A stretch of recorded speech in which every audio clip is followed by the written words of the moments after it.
چلیں جی، اب سوال کر لیں کوئی ہے تو۔ السلام علیکم وعلیکم السلام۔ سر، میرا سوال یہ ہے کہ یہ کہنا کس حد تک درست ہے کہ جیسا بندہ ہوتا ہے ویسے اس کو بیوی ملتی ہے، اور دوسرا میرا سوال یہ ہے کہ یہ کہنا کس حد تک درست ہے کہ آپ صلی اللہ علیہ وسلم کے بعد افضل ترین جو مخلوق ہے وہ آپ صلی اللہ علیہ وسلم کی ازواج ہیں، یعنی حضرت عائشہ، کیونکہ وہ آپ صلی اللہ علیہ وسلم کا درجہ چونکہ جنت میں سب سے اونچا ہوگا تو آپ کے درجے میں ہی آپ کی ازواج بھی ہوں گی۔ پہلا آپ کا سوال کیا تھا؟ اصل میں ایک ہی یہ سوال کی کہنا اگر کس حد ہاں تک ایک ہی سوال کر لیا اچھا یہ کہنا کس حد تک درست ہے کہ جیسا بندہ ہوتا ہے ویسے اس کو عورت ملتی ہے؟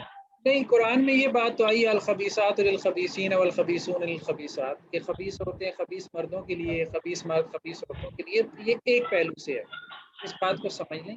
جس کانٹیکس میں یہ بات ہو رہی ہے نا، اس کانٹیکس میں یہ ہے کہ مطلب پاکیزہ عورتیں جو ہے نا، پاک دامن عورتیں پاک دامن مردوں کے لیے، تو بدکار عورتیں بدکار مردوں کے لیے، لیکن یہ کوئی 100% اصول بھی نہیں ہے کہ ایک بندہ بدکار ہے تو اس کی عورت بھی بدکار ہوگی، لیکن عموماً ایسا ہی ہوگا، یہ بات ہے جی۔ دوسرا یہ کہنا کہ اللہ کے رسول صلی اللہ علیہ وسلم کے بعد اس امت میں سب سے افضل ازواج مطہرات ہیں، تو یہ بات درست نہیں ہے، ظاہری بات ہے، وہ تو واضح روایات موجود ہیں کہ اللہ کے رسول صلی اللہ علیہ وسلم کے بعد حضرت ابوبکر ہیں، پھر حضرت عمر ہیں، وہ تو واضح روایات موجود ہیں، پھر حضرت عثمان ہیں، پھر حضرت علی ہیں رضی اللہ عنہ۔ شکریہ سر۔ جی السلام علیکم، مجھے آپ سے کویشچن کرنا تھا۔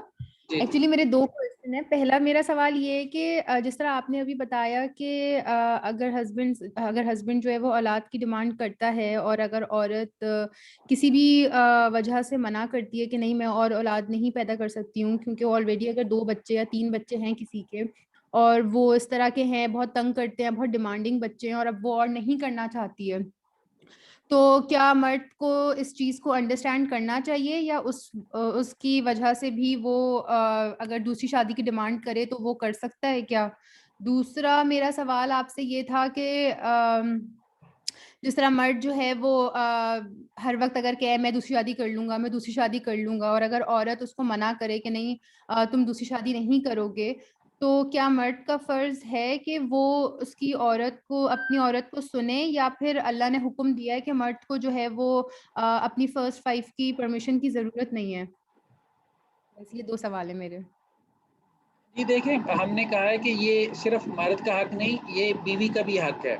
بعض کیسز میں ایسا ہوتا ہے کہ بیوی اولاد چاہ رہی ہوتی ہے، شوہر نہیں چاہ رہا ہوتا، تو اللہ تعالیٰ نے دونوں کا یہ حق رکھا ہے۔ اگر شوہر چاہتا ہے کہ اس کو مزید بچے ہوں، لیکن ظاہر بات ہے یہ اس طرح سے تو نہیں نا، اوور برڈن تو اس کو نہیں کرے گا نا۔ اب یہ تو ہمارے اوپر والی جو آپ کہہ لیں کہ جی نسل تھی، وہاں 8 9 10 یہ ایوریج ہوتی تھی، اب تو ظاہر بات ہے عورتوں کا وہ والا معاملہ نہیں رہ گیا، لیکن ہم ایک عرف کو مد نظر رکھ سکتے ہیں، خاندان کا عرف ہو یا آپ کے شوہر کے ہسبینڈ اینڈ وائف کے خاندان کا جو عرف ہو، اگر 4 5 کی ایوریج چل رہی ہے اور ایک خاتون 2 بچے پیدا کر کے اور شوہر کہتا ہے کہ نہیں کم از کم مطلب اوروں کو بھی 4 5 ہیں تو اتنے تو ہمارے ہونے چاہیے، میرے خیال میں کم از کم اس پہ عورت کو ایگری کر لینا چاہیے کہ اگر اس کے ارد گرد خاندان میں اگر یہ ایک عرف ہے، رواج ہے، تو اس کو فالو کرنا چاہیے۔ باقی اگر شوہر کہتا ہے نہیں مجھے تم سے 10 12 بچے چاہیے، اب ظاہری بات ہے 10 12 بچے تو ایک بالکل ایسی غیر معروف سی بات ہو جائے گی نا، اور وہ عورت کے اوپر ایک ایسا برڈن ہو جائے گا کہ جس کو شاید وہ نہ اٹھا پائے، اور جسمانی اعتبار سے بھی نفسیاتی اعتبار سے بھی وہ پھر شاید وہ گر جائے، تو نقصان دہ ہوگا اس کے لیے۔ دوسری بات جو آپ نے کہی وہ ابھی میں ریکال نہیں کر پا رہا، کیا دوسرا ایشو تھا؟ دوسرا میرا یہ سوال تھا کہ جس طرح مرد اکثر کہتے ہیں بھائی میں دوسری شادی کر لوں گا، اور جو ہے مجھے دوسری کرنی ہے کیونکہ اسلام میں 4 شادیاں جائز ہے، اور اگر بیوی کہے کہ نہیں تمہیں دوسری شادی نہیں کرنی ہے، تو کیا اسلام میں اس چیز کی ویلیو ہے کہ بیوی منع کر رہی ہے، یا پھر اللہ نے یہ چیز کہہ دی ہے کہ مرد کو عورت سے اجازت لینے کا کوئی وہ نہیں ہے، کوئی رائٹ نہیں ہے؟ دیکھیں ایک بات تو یہ ہے کہ یہ اجازت تو ہمارے قانون نے کہا ہے کہ شوہر جو ہے وہ اپنی بیوی سے اجازت لے دوسری شادی کی، ویسے اسلامکلی اس کی اجازت مطلب نہیں ہے، لیکن شوہر کو بہرحال یہ چیز مد نظر رکھنی چاہیے کہ اگر اس کی بیوی جو ہے وہ اس کے حقوق وغیرہ پورے کر رہی ہے، مطلب جسے ہم کہتے ہیں کہ اس کو کسر نہیں لگنے دیتی، تو پھر خواہ مخواہ جو ہے وہ اس کو تنگ کرنے کے لیے دوسری شادی کو بطور ایک ہتھیار کے استعمال کرے تو یہ مناسب نہیں ہوگا۔ یا ایون کے بعد کیسز میں اگر وہ یہ سمجھتا ہو کہ دوسری شادی کرنے سے جیسے اب دیکھیں نا کہ ہوتا کیا ہے، ہوتا یہ ہے کہ کچھ معاشروں میں کلچر ہے، رواج ہے، جیسے اب عرب میں دوسری شادی کا رواج ہے، وہاں عورتوں کے یہاں ایکسیپٹنس، وہاں تو کوئی ایشو نہیں ہے، کوئی بندہ دوسری شادی کر لے، لیکن ہمارے یہاں برصغیر پاک و ہند میں اب رواج نہیں ہے، مختلف وجوہات سے جو ہے وہ رواج جو ہے وہ مطلب ختم ہو گیا، تو اب ایسی صورت میں عورت کے اندر ایکسیپٹنس نہیں ہے، ایکسیپٹنس نہ ہونے کی وجہ سے بہت ساری عورتیں یہ کہتی ہیں کہ اگر تم نے دوسری شادی کی تو میں ڈائیورس لے لوں گی، تمہارے حق میں تو ایک ہی آئے گی، اور بعض ڈائیورس لے بھی لیتی ہیں۔ اب اس کے بچے بھی ہیں 3-4، تو یہ کوئی عقل مندی نہیں ہوگی کہ وہ جو ہے وہ دوسری شادی کر لے اور پہلی سے اس کے 3-4 بچے ہیں اور وہ ڈائیورس لے کے علیحدہ ہو جائے، وہ بچے بھی رل جائیں، اب یہ کہے گی کہ نہیں میرا اسلامی حق ہے، میں نے دوسری شادی کرنی ہے۔ مطلب یہ ہے کہ مرد کو بھی یہ ڈیسیژن سوچ سمجھ کے لینا چاہیے، کیونکہ ہر عورت ایک جیسی نہیں ہے، ہو سکتا ہے کہ ایک عورت پیسے ہو اور مرد دوسری شادی کرے تو وہ گزارا کر لے، چل جائے، ٹھیک ہے، یا وہ ایک ایسے خاندان سے ہے اسے پتا ہے کہ جی میرے پیچھے جو ہے وہ بیک نہیں ہے، یا پھر میں بے سہارا ہو جاؤں گی، یا چلو ٹھیک ہے میں کمزور ہوں، اس کے حق میں کوتاہی کرتی ہوں، تو بہتر ہے یہ دوسری شادی کر لے، یا مجھ سے اس کی اولاد نہیں ہو رہی، اگلی سے اولاد ہو جائے گی۔ بہت ساری جگہوں پہ عورتیں انڈرسٹینڈ کرتی بھی ہیں اور مسائل ہوتے بھی ہیں، لیکن بہت ساری جگہوں پہ وہ سٹینڈ لے لیتی ہیں۔ تو اس میں مرد نے یہ دیکھنا ہے، کیس ٹو کیس یہ چیز ویری کر سکتی ہے، جیسے اللہ کے رسول صلی اللہ علیہ وسلم کے پاس حضرت فاطمہ رضی اللہ عنہا آئیں اور کہنے لگیں کہ آپ میرے والد ہیں اور آپ اپنی بیٹی کے بارے میں غیرت نہیں کھاتے، اللہ کے رسول نے کہا کیا ہوا ہے، تو فاطمہ نے کہا کہ علی جو ہیں وہ رضی اللہ عنہ مطلب دوسری شادی کرنا چاہتے ہیں۔ اصل میں وہ کرنا نہیں چاہتے تھے، ان کا ایک وقار تھا، مطلب کچھ اور خاندان والے ان کو اپنی بیٹی کا رشتہ پیش کر رہے تھے، ان کے اس مطلب ظاہری بات ہے ایک مقام اور مرتبہ تھا ان کا قریش میں، تو بعض اوقات ایسا بھی ہو جاتا ہے، لیکن حضرت علی انٹرسٹڈ بھی ہو گئے تھے شادی کرنے کے لیے، اللہ کے وسلم نے پھر خطبہ دیا ہے، اور خطبہ مسجد میں جا کے دیا اور کہا کہ فاطمہ جو ہے وہ میری بیٹی ہے اور میرے جگر کا ٹکڑا ہے، اور جس نے فاطمہ کو یہ اذیت دی اس نے مجھے اذیت دی، اور میں نے فلاں فلاں کو بیٹی دی اور اس نے مجھ سے وعدہ کیا تھا، اللہ کے رسول نے اتنی بات کہی ہے اس نے مجھ سے وعدہ کیا تھا۔ مجھے جو لگتا ہے کہ اس کا مطلب کیا ہے، مجھے یہ لگتا ہے کہ اس نے یہی اللہ کے رسول سے وعدہ کیا تھا کہ میں آپ کی بیٹی پہ سوکن نہیں لے کے آؤں،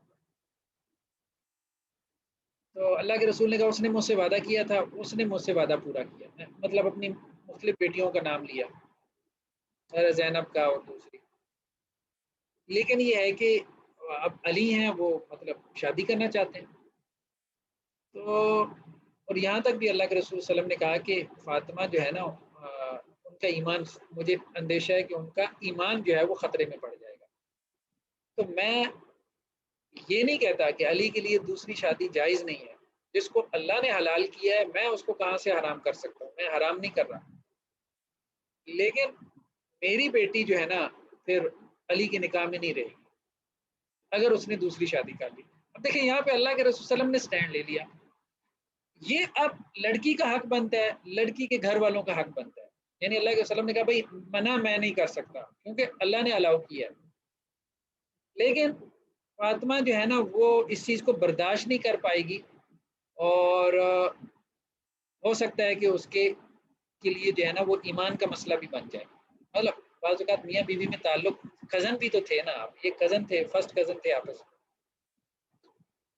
ساری وہ کزن تو نہیں تھے، تو خیر یہ اللہ کے رسول صلی اللہ علیہ وسلم جو ہے آپ صلی اللہ علیہ وسلم نے اس طرف توجہ دلائی کہ یہ تعلق اتنا جو ہے وہ قریبی تعلق ہے، حضرت فاطمہ کا اور حضرت علی کا آپس میں پہلے سے بھی رشتہ داری چلی آ رہی ہے،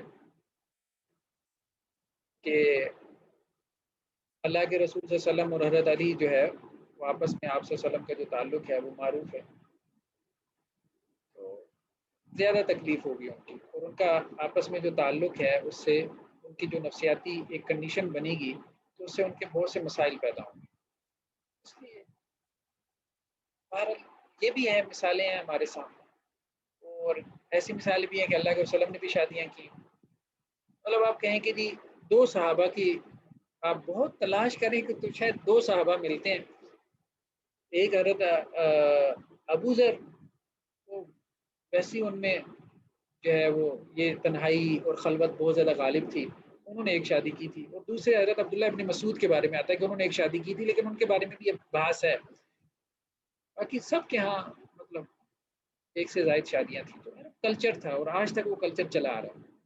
لیکن اس کلچر میں بھی ایسی مثالیں پیدا ہو جاتی تھی، جیسی میں نے آپ کو بتایا اللہ کے رسول صلی اللہ علیہ وسلم نے جو ایک سٹینڈ لیا.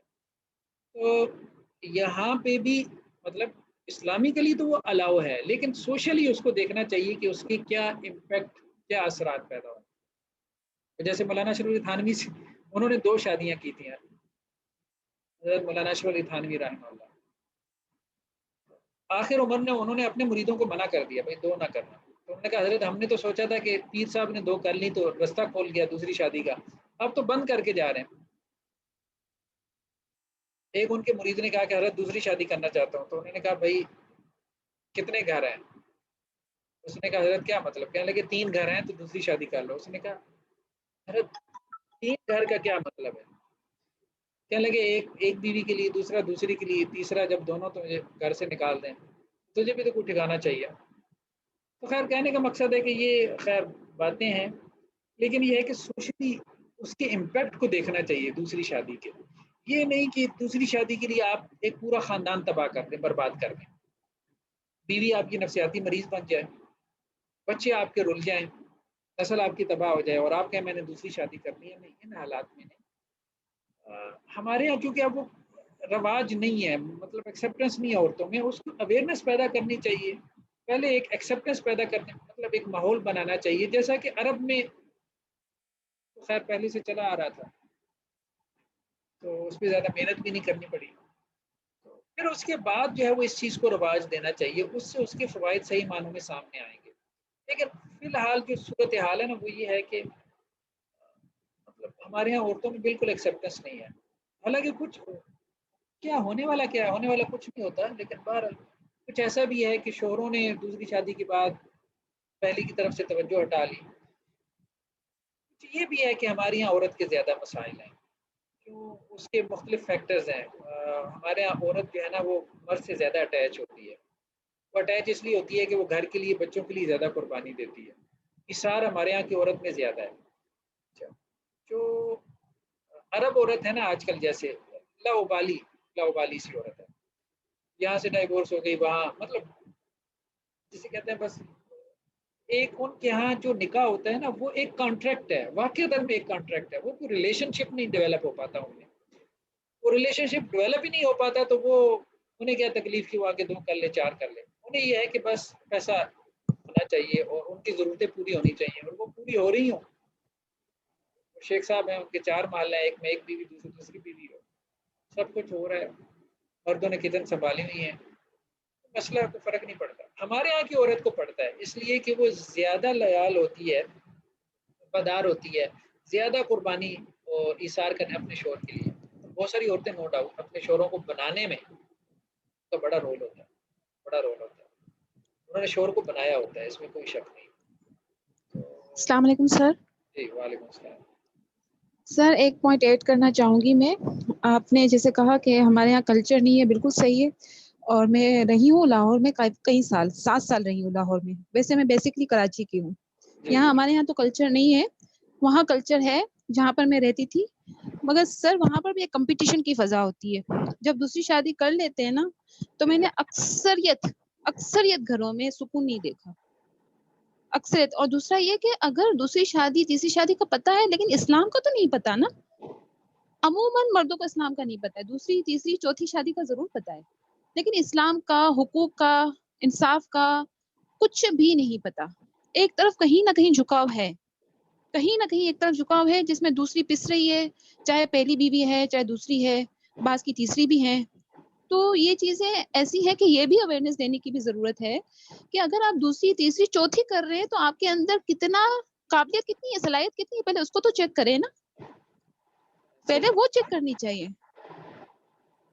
تو وہ تو پتہ ہی نہیں ہوتا، مردوں کو تو پتہ ہی نہیں ہوتا اسلام کا. بس یہ پتا ہوتا ہے کہ 4 شادیاں ہیں ہمارے اوپر تو ہم کر سکتے ہیں اور اس کی دھمکی دیتے رہتے ہیں. یہ چیزیں غیر مناسب ہیں، کہیں سے بھی ہے ہی نہیں. دھمکی وغیرہ تو نہیں دینی چاہیے، بس جس نے کرنی ہے وہ کر لے. پھر یہی ہے، دھمکی دے کے ذہنی اذیت دینا یہ ایسی ہے جیسے ڈائیورس کی دھمکی دے کے ذہنی اذیت دینا، یہ تو مناسب اور نہیں. سیکھیں بھی تو نا سر، سیکھیں بھی تو صحیح نا کہ کس طریقے سے بیوی کو لے کر چلنا چاہیے، بیویوں کو لے کر چلنا چاہیے. یہ بھی تو سیکھنے کی ضرورت ہے نا. جی جی ایسے ہی، بالکل ایسے ہی. چلیں جی پھر ٹھیک ہے، آج کے لیے میرے خیال میں اتنا کافی ہے. پھر نیکسٹ ہم انشاءاللہ سے نیکسٹ ٹائم میں ہم گفتگو کرتے ہیں اس کو، انشاءاللہ سے اسی ٹاپک کو آگے چلائیں گے، حقوق کا جو ٹاپک ہے انشاءاللہ سے. السلام علیکم.